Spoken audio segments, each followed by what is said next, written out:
welcome back to the Spruce Stomper YouTube channel. I have customer service on the brain. I thought we'd take a moment and I'll share a couple stories with you.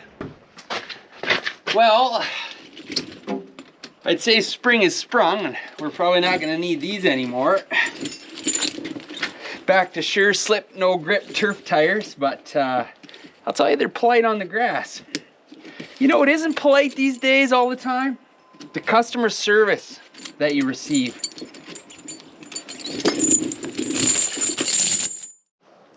So my first example takes place with a blinds company. We got windows in our house, and I'm sure you have windows in your house, and sometimes it's nice to keep the sun out. So we go ahead and research and find that there's a local outfit that makes lifetime guaranteed blinds. Man, I'm telling you, I'm hooked in. They're made in Canada, even better. I'm 100% on board. Phone them up, get them done, installed, beauty. Now, these were not cheap. We spent a few bucks, hoping that something's gonna last me the rest of my life. Well, one of them did not. No big deal. Have a look at it, cord snapped, da-da-da. Let's try and get warranty. And this is where the customer service, well, lack of customer service comes into play. I phoned the outfit up. My wife does, unsuccessfully, a lot of times. And no return call. Of course, in the voicemail, she says, we have purchased these blinds. It has failed, and we'd like to go through the warranty process. Can you please get back to us? So this happens several times. Now, out of frustration, she eventually gives up. And I say, well, you know, I'm not about to let my hard-earned money be wasted. I'm going to get this warranty. I'm going to talk to these folks. So I call them up and I leave a voice message. Hi, my name's Mr. So-and-so.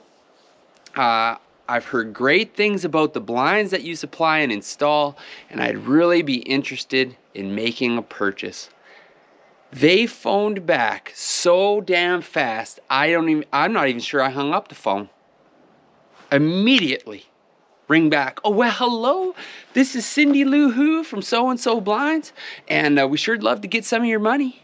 And I said, well, I'll tell you what, fancy this. Here's my name, and I already bought some blinds, and they failed. And I would like to go through the warranty process. Perhaps you've heard from my wife. Dead silence. Caught red-handed. Caught red-handed. They were 100% trying to avoid the warranty process for a product that they represent. Now, I'm sure it's a hassle. I'm sure it's not profitable, but unfortunately, you signed up for it. And that tactic is greasy. So what's my point? That's crap customer service, and never give up. When someone is trying to avoid you, ditch you, not get back to you, change up your technique. Don't get mad at them. Don't walk away and pout. Just change your approach and beat them at their own game. This is how I'm getting around these days to different filming locations. Yeah. Big budget, big budget. So my second story involves a little bit of lapse in customer service as well.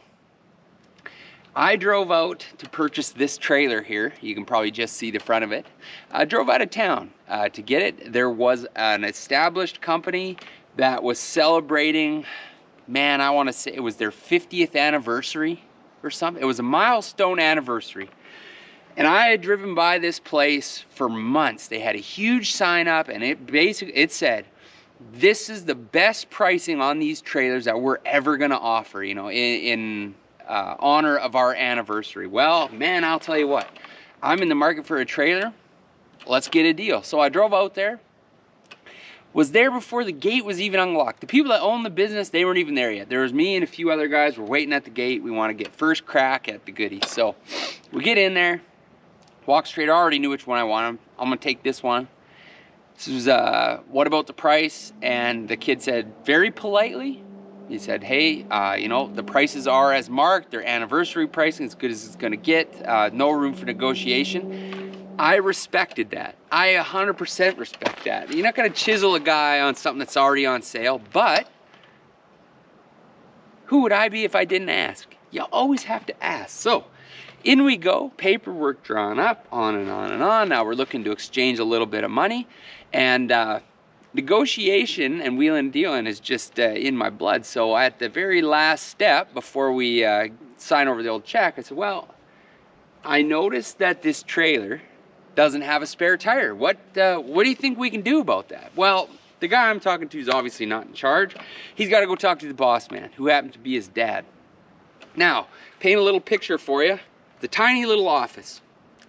I'm standing here in a foyer, and around the corner, this kid goes into the boss man's office. Well, the boss man's office, one, doesn't have the door shut, and two, half the wall is made of glass. Now, I don't know about you, but I can see through glass pretty good. So I hear a little bit of talk going on. So me, you know, being curious, I take a step forward so I can see what's going on and I can hear what's going on. This old man, he shits a brick. His words were, he was so mad that I would have the nerve to ask for a spare tire for this trailer to be thrown in, because I think they wanted 150 bucks for it. He said, God, you know, these are the best prices we've ever put on. I can't believe basically people would be so greedy to ask me for a spare tire. You know, basically scolding the client, myself, because he thought I wasn't privy to the conversation. Well, lo and behold, old boy lifts his head up from his desk and looks over my way through the glass wall that I can hear through as well. And I got a big smile on my face, because you know what I did in that instant? I just got myself a free spare tire thrown in. Now, I'm not telling you this story insinuating that this establishment gave me bad customer service. They were pleasurable to deal with. It was a good product. They went out of their way to help me out. It's a good and bad scenario. The takeaway, I think, is don't say anything to anybody that you wouldn't just say right to their face. This guy would not say that to my face. No way. He went as red as a beet. He could not have been more embarrassed. That's bad customer service.